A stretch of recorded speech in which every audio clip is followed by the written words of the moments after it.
Hello friends, welcome back. Last lecture में हमने उन आइटम्स के बारे में पढ़ा था जो प्रॉफिट एंड लॉस में आते हैं, चाहे वो इनडायरेक्ट एक्सपेंस है या इनडायरेक्ट इनकम्स है। आज हम कुछ चीज़ों के बारे में पढ़ेंगे पहले, जो जिनका आपको प्रॉफिट लॉस अकाउंट या ऐसा बोलो कि फाइनेंशियल स्टेटमेंट्स बनाते वक्त आपको ख्याल रखना है। ये चीज़ें गलती से भी आपको अपना एक्सपेंस ट्रीट नहीं करना है। इन सब चीज़ों के बारे में पढ़ेंगे हम, क्या क्या चीज़ें हैं और उसके पीछे क्या लॉजिक है कि इनको हमने एक्सपेंस क्यों नहीं मानना है, और अगर एक्सपेंस नहीं मानना है तो फिर क्या करना है इनका। तो ये भी बहुत इंपॉर्टेंट होने वाला है। और उसके बाद हम कुछ प्रैक्टिकल क्वेश्चन करेंगे प्रॉफिट लॉस के, तो हमारा ग्रिप आ जाएगा प्रॉफिट लॉस वाले टॉपिक पे। ठीक है, सबसे पहला है आपके पास लाइफ इंश्योरेंस प्रीमियम। अगर आपको क्वेश्चन में ट्रायल बैलेंस में आपको दिख रहा है लाइफ इंश्योरेंस प्रीमियम, तो उसको आपने ट्रायल बैलेंस से उठा के पीएनएल में लेना है, ट्रेडिंग अकाउंट में लेना है, बैलेंस शीट में लेना है। ये क्वेश्चन आ सकता है ना आपको दिमाग में कि इसको क्या करना है, क्योंकि अब ट्रायल बैलेंस तो है, इसके बाद आपको या तो ट्रेडिंग अकाउंट में जाएगा कोई चीज़, या तो पीएनएल में जाएगा या तो बैलेंस शीट। अगर लाइफ इंश्योरेंस प्रीमियम दिख रहा है तो इसको क्या करेंगे हम? Is it a direct expense, is it an indirect expense, और it is this not an expense at all? ठीक है, समझ लीजिए लाइफ इंश्योरेंस प्रीमियम का मतलब क्या होता है। पहले इसमें इंश्योरेंस प्रीमियम का मतलब क्या होता है? सर हम ना कोई इंश्योरेंस की स्कीम लेते हैं, और इंश्योरेंस में क्या होता है, जितना भी टाइम पीरियड होता है उस पॉलिसी का आपको प्रीमियम पे करना होता है। अगर 10 साल की पॉलिसी होगी, हो सकता है हर साल आपको 10-10 हज़ार पे करना होगा, तो उसको बोलते हैं इंश्योरेंस प्रीमियम। तो यहां पे किसका इंश्योरेंस है ये देखना बहुत इंपॉर्टेंट है। सर ये लिखा है लाइफ इंश्योरेंस, किसी की लाइफ का इंश्योरेंस किया है। लाइफ किसकी हो सकती है? सर लाइफ है या तो ओनर की, अभी हम सोल प्रोप्राइटर की बात करें, अभी हम किस बिजनेस की बात करें क्लास 11th में, सोल प्रोप्राइटर की, मालिक की। मतलब मालिक ने क्या किया है, अपना इंश्योरेंस प्रीमियम पे कर दिया है, मगर वो बिजनेस के खर्चे से पे हुआ है, बिजनेस के कैश से पे हुआ। अगर आपने कैश से पे किया होता मालिक ने, अगर मैं रेडीमेड गारमेंट स्टोर का मालिक हूं और मैंने अपने खर्चे से पे किया होगा, तो वो मैंने अपना डाला होगा खर्चा, बिजनेस की बुक्स में तो नहीं आएगा। बट अगर बिजनेस की बुक्स में ये खर्चा आ रहा है, इट मींस ये पेमेंट बिजनेस के कैश से या बिजनेस से बैंक से हुई है, एंट्री हो गई है life insurance premium account, debit to cash account. अब आएगी बात, ये लाइफ इंश्योरेंस प्रीमियम तो खर्चा हो गया है, तो क्या इसको हम पीएनएल में लेंगे या ट्रेडिंग अकाउंट में लेंगे? तो यहाँ पे बात रखनी है खर्चा किसका है। सर ये ओनर का खर्चा है। तो हमें एक कंसेप्ट है बिजनेस एंटिटी कंसेप्ट।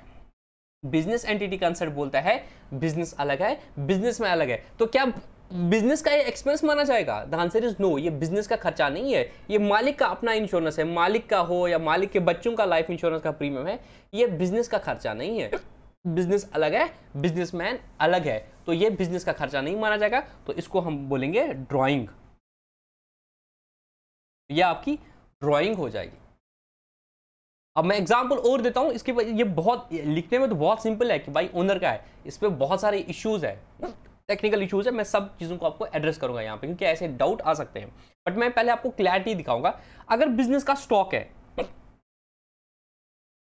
आपका दुकान में माल है ना, मेरे दुकान में 10 लाख का माल है, तो is that carrying any risk? The answer is yes sir, is carrying a risk. कि कल को खुदा न खास्ता अगर दुकान की आग लग जाएगी तो ये मेरा नुकसान हो जाएगा माल का। I can take insurance of this? Yes sir, बिल्कुल आप उसका इंश्योरेंस ले सकते हो। अब मुझे बताओ, अगर मेरे पास दिख रहा है ट्रायल बैलेंस में स्टॉक इंश्योरेंस, या हमारे बिजनेस में कार है, कार का इंश्योरेंस, या हमारे बिजनेस की बिल्डिंग है, बिल्डिंग का इंश्योरेंस, अगर ये इंश्योरेंस है, स्टॉक का इंश्योरेंस, गाड़ी का इंश्योरेंस, गाड़ी कौन सी? बिजनेस की गाड़ी, दुकान, बिल्डिंग का, स्टॉक का, तो वो खर्चा माना जाएगा नहीं माना जाएगा? The answer is yes sir, वो बिजनेस का एक्सपेंडिचर माना जाएगा। और सर वो इनडायरेक्ट एक्सपेंस है, वो सारा इनडायरेक्ट एक्सपेंस, चाहे कार है या बिल्डिंग है। आप बोलोगे सर स्टॉक का डायरेक्टली लिंक है स्टॉक के साथ, लिंक है स्टॉक के साथ, बट क्या वो उसकी सेल कंडीशन में कोई फर्क कर रहा है? नहीं सर, वो तो उसकी सेफ्टी के लिए है, तो वो ऑपरेटिंग एक्सपेंस में आता है। मैं आपको अभी दिखाता हूं operating expense, non operating expense, तो वो आएगा प्रॉफिट एंड लॉस में इनडायरेक्ट एक्सपेंस। उसका उस गुड को सेलेबल कंडीशन में बनाने के लिए वो उसके बगैर भी बिकेगा, बट एक रिस्क को हम कवर करते हैं, तो वो इनडायरेक्ट एक्सपेंस है। स्टॉक के बारे में थोड़ा सा कंफ्यूजन हो सकता है आपको, तो आप याद रखो, उसका उस इंश्योरेंस का गुड्स को सेलेबल कंडीशन बनाने में रोल नहीं है, बल्कि वो उसकी सेफ्टी के लिए, जिस तरह से बिल्डिंग और सबकी सेफ्टी के लिए, तो वो इनडायरेक्ट एक्सपेंस है। बट अगर लाइफ इंश्योरेंस प्रीमियम पे कर दिया, ये लाइफ इंश्योरेंस मालिक इंश्योरेंस है, मालिक का इंश्योरेंस है, बिजनेस अलग है, बिजनेस में अलग है, उसको तो अपनी लाइफ का इंश्योरेंस अलग अलग तरीके से भी करना ही है ना, तो वो बिजनेस का खर्च नहीं माना जाएगा। सॉरी, बहुत सारे हिकअप्स आते हैं मुझे, मैंने लेक्चर भी लेट ही स्टार्ट किया था इसी चक्कर में, बट रुक नहीं रहा है।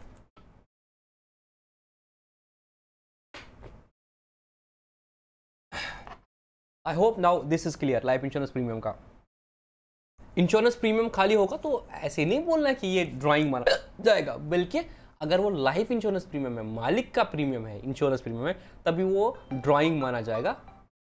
अगर अगर वो स्टॉक का इंश्योरेंस है, कार का इंश्योरेंस है, बिल्डिंग का इंश्योरेंस है, तो वो बिजनेस का खर्चा है और वो पीएनएल में जाएगा। अब यहाँ पे आर्ग्यूमेंट्स होते हैं, देखो दो चीज़ें होती हैं, एक होता है अकाउंटिंग, दूसरा होता है यहाँ पे देश में इनकम टैक्स। ठीक है, इनकम टैक्स एक्ट जो है वो आप आगे जाके सीए में पढ़ोगे डिटेल में। उसमें क्या होता है, एक बिजनेसमैन को बोला जाएगा, जैसे वही मैं सोल प्रोप्राइटर हूँ, मुझे बोला जाएगा कि लतीफ़ तेरी सारी इनकम उस पर टैक्स लगेगा, तू जॉब कर रहा है तेरी सैलरी पे टैक्स लगेगा, तुझे कहीं और से इनकम आ रही है उस पर टैक्स लगेगा, तू बिजनेस कर रहा है तो बिजनेस का जितना भी तेरा इनकम होगा उस पर टैक्स लगेगा। फिर इनकम टैक्स एक्ट खुद बोलता है कि बिजनेस से जो इनकम कैलकुलेट करेंगे उसका प्रोसीजर भी वो खुद बताएंगे कि तुम किसी भी तरीके से कोशिश करोगे कि दिखाओगे कि बिजनेस से तो मुझे फायदा ही नहीं हो रहा, ऐसे नहीं चलेगा। वो अपने रूल्स बोलते हैं क्या क्या एक्सपेंडिचर अलाउ होगा, क्या क्या एक्सपेंडिचर अलाउ नहीं होगा आपके पीएनएल में। इवन इफ अगर कोई बंदा अपना बिजनेस का लाइफ इंश्योरेंस प्रीमियम डालेगा पीएनएल में, बोलेगा नहीं मैं डालूंगा इसको पीएनएल में, तो वो अकाउंटिंग के रूल्स को वायलेट कर रहा है। बट जहां तक इनकम टैक्स की बात है, इनकम टैक्स उसको तब भी डिसअलाउ करेगा वो खर्चा, इनकम टैक्स भी उसको डिडक्शन अलाउ नहीं करता। इसमें एक बहुत बड़ा केस स्टडी हुआ था, इसमें केस स्टडी हुआ था, एक एडवोकेट है, मुझे उसका नाम अभी जस्ट याद नहीं आ रहा है, वो आम आदमी पार्टी का है। उसने क्या किया ना, अपने हार्ट की सर्जरी की, अपनी हार्ट की सर्जरी की, और उसको सपोज 10 लाख रुपया खर्चा हो गया हार्ट की सर्जरी पे। वो लॉयर था और उसका बिजनेस एंड प्रोफेशन था, उसने बोला मेरी हार्ट की सर्जरी वो अपने बिजनेस के एक्सपेंस में डालेगा, और जस्टिफिकेशन दे रहा था कि एनी जो भी एक्सपेंडिचर बिजनेस के लिए किया जाए वो इसके लिए, और बिजनेस का मेन पर्सन मैं ही हूँ, तो मेरे हार्ट की सर्जरी जो मैंने कराई it can be considered it is a business expenditure, क्योंकि अगर मैं ही जिंदा नहीं रहूँगा तो फिर बिजनेस कैसे करेगा। तो उसने डाला था। फिर पहुँचते पहुँचते ये केस शायद हाई कोर्ट पे हो गया था या सुप्रीम कोर्ट तक ये चीज़ पहुंचा था, मतलब इनकम टैक्स ने वालों ने उसको नहीं माना, तो फिर there is a concept of appeal में जाना, ऐसे ऐसे हाई कोर्ट में शायद पहुंचा था ये, और हाई कोर्ट ने बोला नहीं ऐसी बात नहीं है, आप बोलोगे हार्ट का, कल को बोलेगा कोई सिर का दर्द था, कोई बोलेगा किस चीज़ का, मालिक का पूरा जरूरी है भाई, ये चीज़ नहीं चलेगी, आपको हार्ट अपना ठीक करना है वो तो आपको करना है, वो आपको बाकी ज़िंदगी के लिए भी करना है, ठीक है ना। तो ये एक्सक्लूसिवली फॉर बिजनेस नहीं माना जाएगा आपका खर्चा। Same is the treatment in the life insurance premium, ये इनकम टैक्स भी आपको अलाउ नहीं करेगा, अकाउंटिंग भी इसको अलाउ नहीं करेगी, ये आपकी ड्राइंग मानी जाएगी। तो इसके बाद एंट्री क्या हो जाएगी, capital account debit to life insurance premium, या drawing account debit to life insurance premium, और ड्राइंग को फिर आप कैपिटल से लेस करोगे, ठीक है। अब सेकंड पॉइंट कोरिलेटेड है इनकम टैक्स। अगर इनकम टैक्स लिखा है तो आप इंडिया की बात करेंगे, इनकम टैक्स मींस इनकम पे जो टैक्स, तो बिजनेस को टैक्स नहीं लगता है। इंडिया में सोल प्रोप्राइटर के केस में बिजनेस कोई पर्सन नहीं माना जाता है, ओनर पर्सन जो है सोल प्रोप्राइटर जो वो पर्सन, उसको टैक्स लगेगा, उसको अपनी सारी इनकम पे टैक्स लगेगा इंक्लूडिंग बिजनेस इनकम पे। बट द पर्सन ऑन हुम tax is levied is not that IG garment shop but the owner Latif. तो लतीफ का अगर इनकम टैक्स मैंने अपने बिजनेस के कैश या बिजनेस के बैंक से पे कर दिया, that will be considered as drawing. क्योंकि बिजनेस को कोई टैक्स नहीं लगता है, बिजनेसमैन को टैक्स लगता है, बिजनेस अलग है बिजनेसमैन अलग है। तो इनकम टैक्स भी अगर आपने बिजनेस की बुक से पे कर दिया है, नो मैटर आपने बिजनेस की इनकम पे किया, स्टिल वो बिजनेस का खर्चा नहीं है। डोमेस्टिक एक्सपेंसेस, अगर मेरे घर के खर्चे जैसे मेरे बच्चे की फीस या किसी और का कुछ भी मैंने बिजनेस की बुक से पे कर दिया, मैंने आपको बोला कि यार मेरे बच्चे की फीस भर दो, I am not married yet, just बोल रहा हूँ, ठीक है ना। तो मेरे जितने भी खर्चे हो गए, घर के खर्चे हो गए, वो सारे बिजनेस के खर्चे नहीं माने जाएंगे, वो पीएनएल में आपको नहीं डालना है, वो आपको मेरी ड्राइंग मानी है। और अगर कोई डायरेक्ट एक्सपेंस है वो तो ट्रेडिंग अकाउंट में जाएगा, वो पीएनएल में नहीं जाएगा। कैपिटल एक्सपेंचर, अगर कोई कैपिटल एक्सपेंचर किया है, कैपिटल एक्सपेंचर मतलब वो खर्चा जिसका फायदा आपको 1 साल से ज़्यादा मिलेगा, सर वो तो पीएनएल में नहीं जाएगा, ट्रेडिंग में भी नहीं जाएगा, वो तो सर हमारा एसेट होता है, ये हमारा एसेट होता है और ये बैलेंस शीट में जाता है। और इसका क्या जाता है पीएनएल में, इसका डेप्रिसिएशन जाता है पीएनएल में, ठीक है। ये अभी पीएनएल का एक फॉर्मेट है यहाँ पे आपको आएगा ग्रॉस प्रॉफिट, अगर ग्रॉस प्रॉफिट था, और अगर लॉस था वो डेबिट साइड में आएगा। डेबिट साइड में का मतलब अगर ट्रेडिंग अकाउंट का डेबिट साइड ज़्यादा था, एक्सपेंडिचर ज़्यादा था, कॉस्ट ऑफ गुड्स सोल्ड ज़्यादा था, तो वो वहाँ पे बाई लॉस आएगा, तो इधर टू लॉस आएगा। और अगर प्रॉफिट था, टू प्रॉफिट था, यहाँ पे बाई प्रॉफिट आएगा। उसके बाद जो भी आपकी इनडायरेक्ट इनकम्स है, ये सारी आपकी इनडायरेक्ट इनकम्स है। क्या है? इनडायरेक्ट इनकम्स है। और ये सारे जो आपके हैं ये आपके इनडायरेक्ट एक्सपेंसेस है, ठीक है ना। इनको आप थोड़ा थोड़ा देखेंगे ऊपर ऊपर से, पहले इनकम देखेंगे, उसके बाद हम एक क्वेश्चन करेंगे।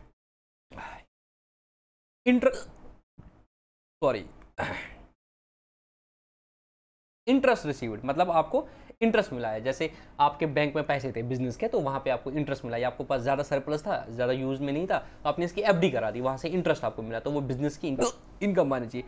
कमीशन मिल गई बिजनेस को, कोई डिस्काउंट मिल गया है ना, कैश डिस्काउंट मिला आपको, डिविडेंड मिला, आपने कहीं पे शेयर्स में लगाया बट बिजनेस के फंड से लगा, वहाँ से आपको डिविडेंड मिला शेयर्स पे। आगे आगे समझोगे कैसे शेयर्स पे डिविडेंड मिलता है। अप्रेंटिस प्रीमियम नॉर्मली नहीं होता है, रियरली ऐसा होता है। अप्रेंटिसशिप प्रीमियम नहीं आता यहाँ पे, मतलब आपके अगर कोई ट्रेनी है, बट ऐसा नहीं होता है। मतलब ये केस रियरली होगा कि आपकी इनडायरेक्ट इनकम होगी। ये कब होगी?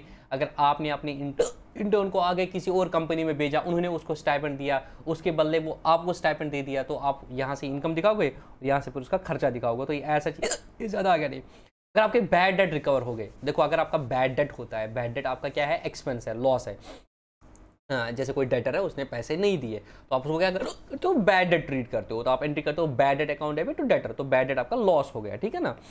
जैसे आपको दिखाता हूँ, यहाँ पे बैड डेट का लॉस भी होगा, बट हो सकता है अगले उसी साल फिर उसने बैड डेट, उस बंदे ने पैसे दे दिए किसी तरीके से, तो तब आप एंट्री करते हो कैश अकाउंट डेबिट तो bad date recover.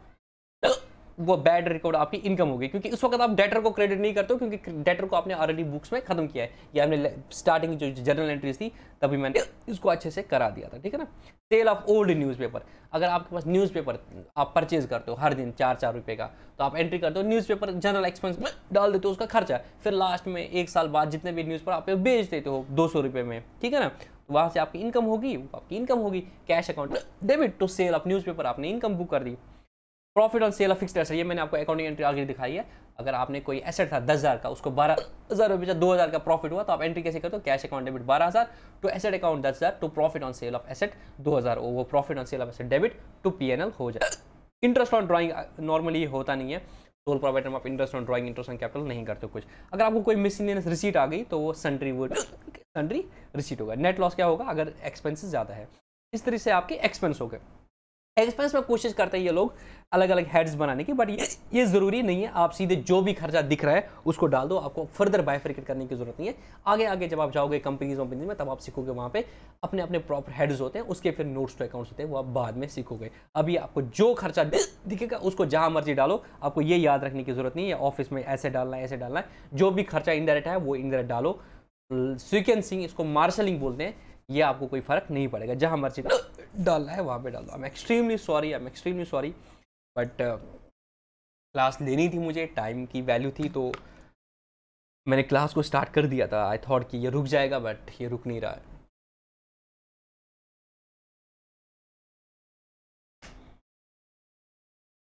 Just I will go through these expenses, office salaries, अगर आपके स्टाफ की सैलरीज है, that is your expense.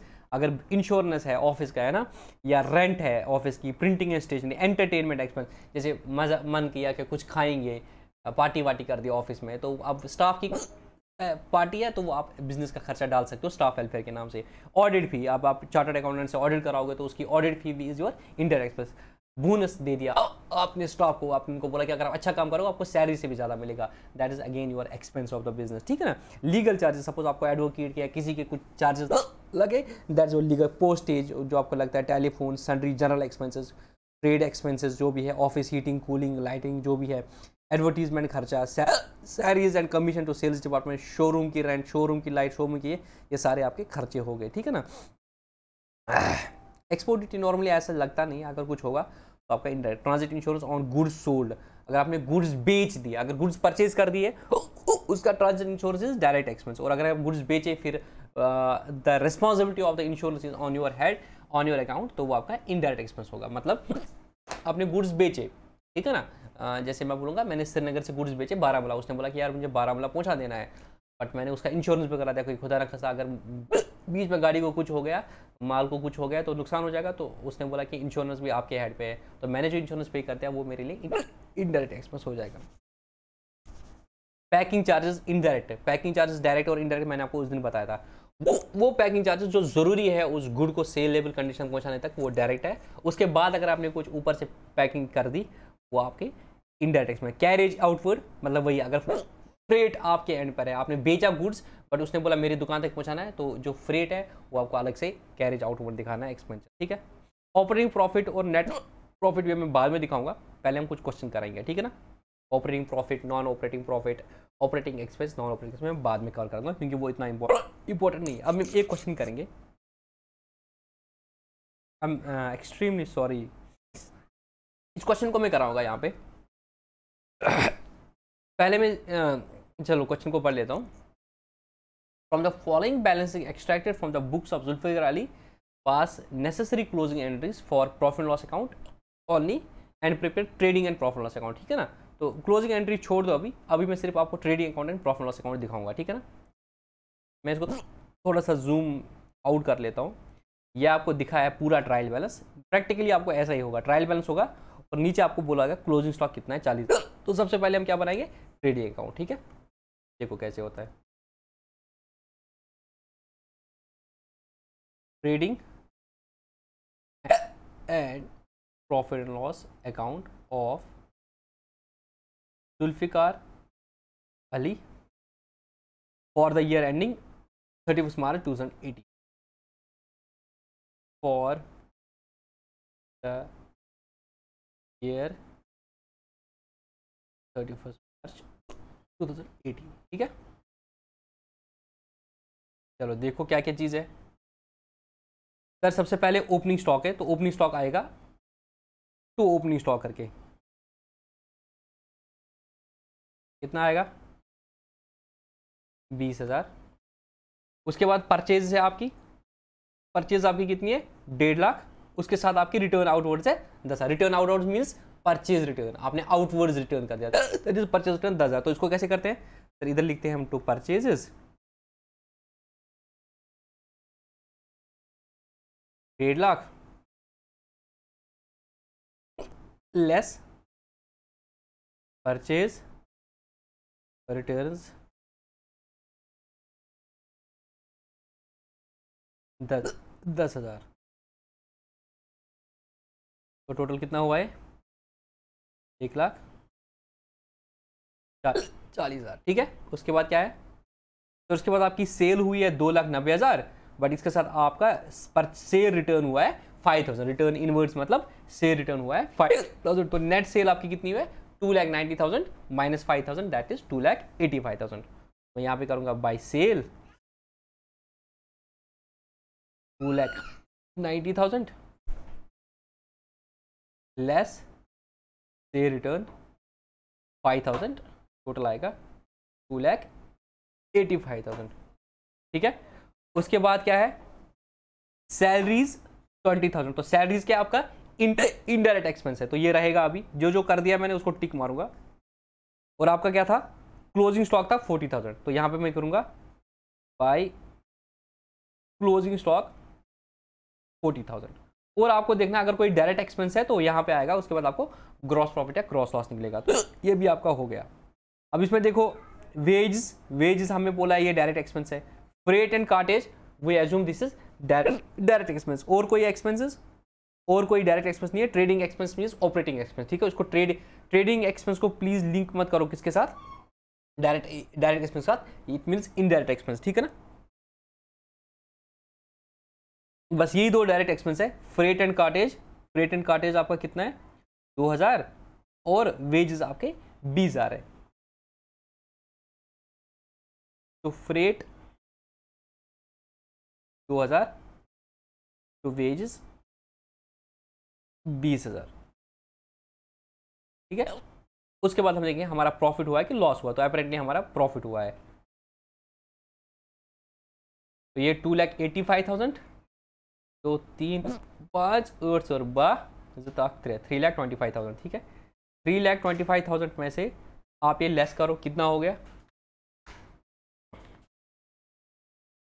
20,000 minus 1,40,000 minus 22,000, तो आपका ग्रॉस प्रॉफिट हुआ है 1,43,000 टू ग्रॉस प्रॉफिट, मतलब सेल परचेज से आपको प्रॉफिट हुआ है 1,43,000। ठीक है, अब देखो यहाँ पे मेरे दोस्तों आप क्या करते हैं, हम साथ में बनाते हैं ट्रेडिंग एंड पीएनएल। तो यहां तक आपका ट्रेडिंग अकाउंट हुआ, इसके नीचे आपका पीएनएल मैंने साथ में लिखा था, trading and profit loss account, ये दोनों है। अदरवाइज क्या है, ये दो अलग अलग अकाउंट है। यहां तक ट्रेडिंग अकाउंट है, यहां तक ट्रेडिंग अकाउंट है, और फिर नीचे पीएनएल है, बट हम क्या करते हैं साथ में दिखाते हैं इसको। तो मैं इस लाइन को रब कर लेता हूं, जो मैंने अलग से लाइन डाली इसको मैं रब कर लेता हूं। अब ये जो ग्रॉस प्रॉफिट है ट्रेडिंग अकाउंट में, इसको मैं ट्रांसफर करूंगा पीएनएल में। तो इसकी एंट्री क्या होती है, प्रॉफिट लॉस को क्रेडिट करूंगा बाई जीपी 1,43,000। तो ये अगर आप विजुअलाइज करोगे, ये जो ग्रॉस प्रॉफिट था यहां पे, ये उठ के पीएनएल में गया। ये ट्रेडिंग अकाउंट है, यहां से उठ के ये पीएनएल में गया। इसके पीछे एंट्री क्या है, जब आपने ट्रेडिंग अकाउंट कर दिया ना, आप लिखा trading account debit to gross profit, और ग्रॉस प्रॉफिट को फिर क्या किया डेबिट किया, gross profit account debit to PNL account, तो भी जाकर यहाँ आया 143। अब इसमें से आपने इनडायरेक्ट एक्सपेंसेस लेस करा। इनडायरेक्ट एक्सपेंस क्या है, सबसे पहले आपका सैलरी है 20,000, ठीक है ना, तो इन सारे खर्चों को आप लेस करोगे। मतलब sales minus cost of good sold, आपने जीपी जो वो 143 कमाया, इसमें से आपके सारे इनडायरेक्ट एक्सपेंस लेस हो जाएंगे, तो आप फिर बोलोगे नेट प्रॉफिट आपने कितना कमाया। तो सबसे पहले इसके लेस करेंगे सैलरीज,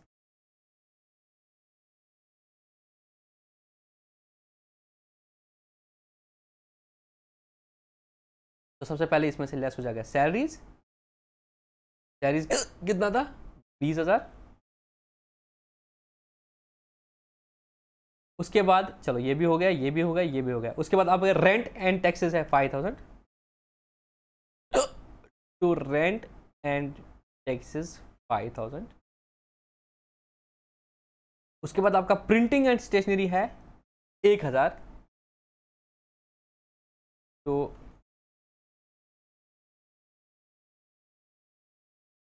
प्रिंटिंग एंड स्टेशनरी 1,000।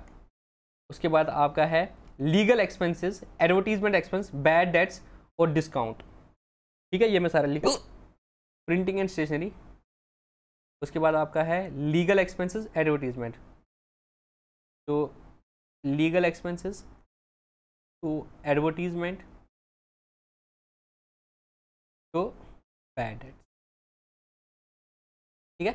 इनके अमाउंट्स कितने हैं, लीगल का है आपका 1,000 रुपया, फिर है आपका रेंट का हो गया 5,000, प्रिंटिंग का हो गया 1,000, 2,000, 10,000, 3,000, 2,000, 10,000, 3,000। उसके बाद आपके खर्चे है, बैड डेट आपका एक्सपेंस है, डिस्काउंट आपका डेबिट है, डेबिट मींस आपका एक्सपेंस है, to bad debt 3,000, to discount 2,000।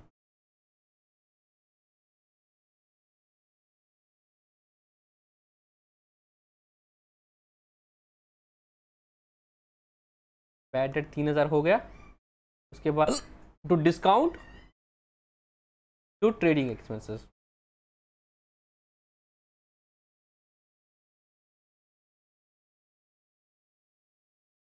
खुदा 2,000 और 5,000। तो डेबिट के आइटम सारे हो गए। क्रेडिट के कुछ आइटम है, इंटरेस्ट ऑन डिपॉजिट्स और इंटरेस्ट ऑन इन्वेस्ट, मतलब आपके पास कोई बैंक में एफडी वेफडी थी, उसमें आपको 2,000 का इंटरेस्ट मिला, और आपके पास इन्वेस्टमेंट थी, वहां से आपको 3,000 का इनकम मिला, तो ये आपकी इनडायरेक्ट इनकम कहलाई जाए। तो यहाँ पे आएगा, ये आपकी इनकम है ना, तो इधर आएगा पीएनएल में, bye interest on deposit, bye interest on investment,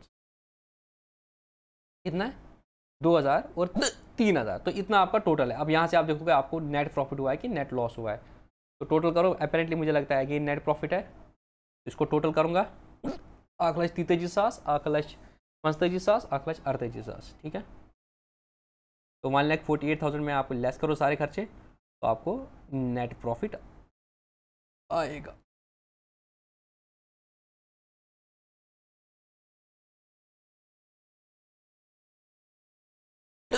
गुस्सा